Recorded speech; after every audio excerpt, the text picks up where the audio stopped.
कसं आहे, ज्याची कामं त्यानंच केली पाहिजेत. बाई माणसानं घर सांभाळायचं आणि बापई माणसानं पोटाला कमवून आणायचं. तो आधीपासून चालत आलेला निसर्गाचा नियम आहे. तो मोडून कसा चालल? उद्या काय बी झालं, इकडचं जग तिकडं झालं तरी बी बापई काही पोटुशी राहत नाही आणि बाईला काही ताकद येत नाही. 4 बुक शिकून मोठी अक्कल येत नसती. आमच्या टायमाला नव्हतं असं.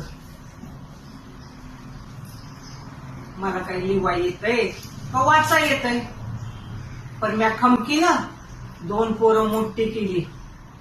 विनायक अंगावर होता, मस्त शिकली, दोघांची लग्न झाली. थोरला हंबीर तर पोलीस आहे. शिकून बिकून काय होत नसतं.